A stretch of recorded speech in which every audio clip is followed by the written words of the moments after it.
Труба од врба. Беше пролет, убава пролет. Сонцето се беше искачило високо на небото. Топло и мило грееше и ти се чини дека ти втерува радост во душата. Некаква чудна и весела радост.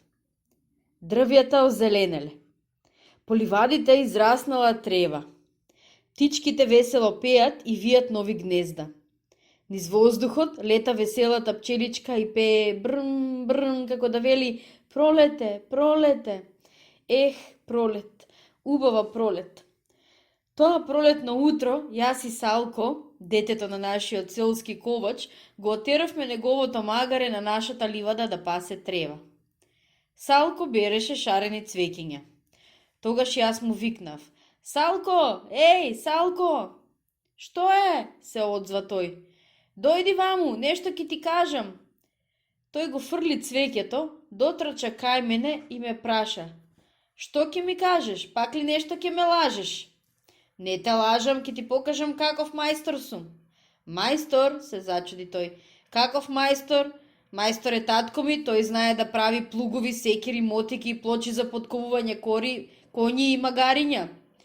И ти си магаре, налутено го прекинав. Трајде, на татко ти секоја му чест, тој е наш селски ковач и мајстор, но јас знам други мајстори што татко ти не ги знае. Татко ми не ги знае, се зачуди тој. Чекајде, кога бев в град со татко ми, почнав да раскажувам. Поминав покрај војничките касарни. Таму видев еден војник свиреше на војничка труба. Што ако свиреше? Слушај бе, Салко, ти не си мој другар, Салко, ти си Салко моје магаре? Налутено му реков. Добро де, ајде, раскажувај. Решив и јас да направам труба, и тоа труба од врба. Не веруваш ли? Не верувам, одговори тој. Зошто не ми веруваш? Зашто си ми прикажал многу лаги и тоа лаги со опашки. Труба се прави од жолт плех месинг, а не од врба. Тогаш ајде со мене и ќе се увериш. Со Салко појдовме до селскиот поток. Крај потокот растеа јасики, евли и врби. Се качив на една врба, го извадив ножето и пресеков една подебела гранка.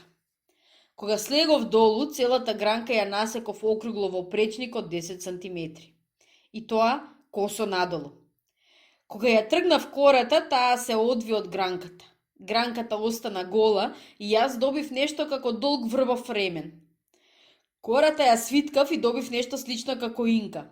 Во инката пак, од кората од тенката врбова прачка, направив писка, онаква писка, како што сакав да гајдаџиите редат во сурлите од гајда.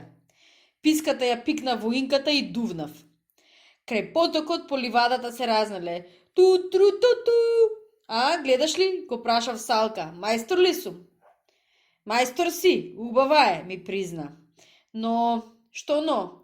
Та, знаеш, оние поубави се купечките од месинг. Ех, купечките, реков во одбрана. Лесно е да си има купечка труба, само треба да имаш пари, трубата е готова. Но мајсторија е сам да си направиш труба.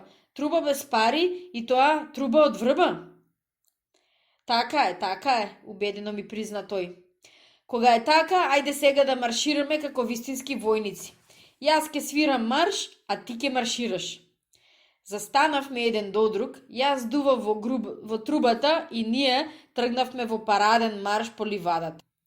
Не потреа многу, мајка му на Салка викна: Салко, дојди да дуваш во ковачкиот мев, татко ти нешто ќе кови и ќе клепа. Застанавме и ја прекинавме играта. Салко ме напушти и отиде во селската ковачница. Жал ми беше што ја прекинавме војничката игра, кога јас свирев во труба од врба.